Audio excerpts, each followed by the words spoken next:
අද දවසේ ඊළඟ පාඩම තමයි බා හොදෝ කරන තරමට තවත් එමත් නැත්තං අපි කිසියම් දෙයක්කට දක්ෂ වෙන්නේ ඒදේ තව තවත් කරනකොට.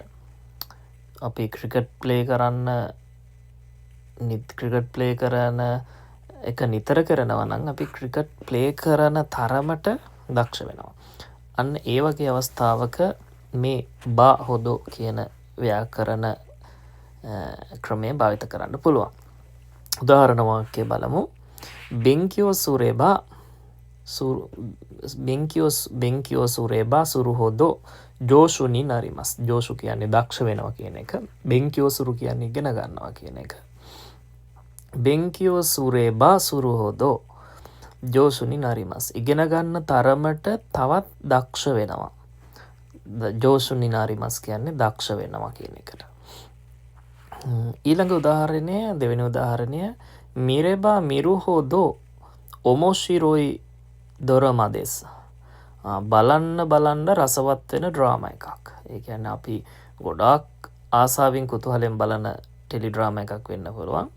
බලන්න ආස හිතෙනවා කියන එක. මිරෙබා මිරු හොදෝ ඔමොශිරොයි දොරමදෙස්. තුන්වෙනි උදාහරණය යසුකුරෙබා යසුයි හොදෝ උරෙෂී දෙස්.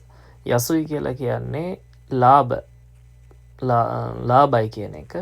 උරෙෂී කියලා කියන්නේ සතුටුයි කියන එක. යසුකුරෙබා යසුයි හොදෝ උරෙෂී දෙස්. ලාභ වෙන තරමට සතුටුයි.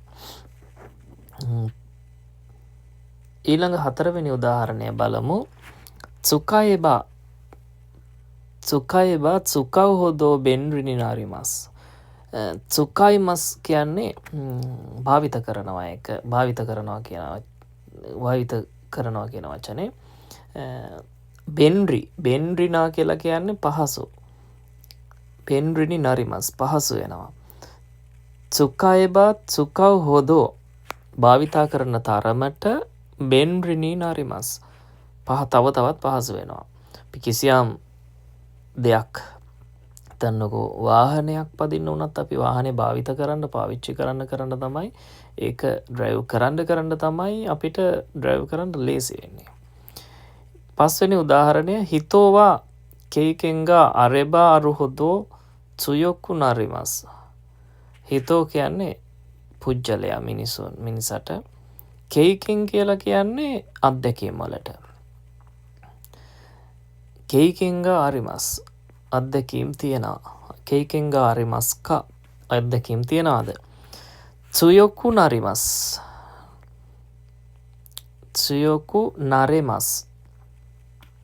මිනිසුන්ට අත්දැකීම් තියෙන තරමට තවත් ශක්තිමත් වෙන්න පුළුවන්.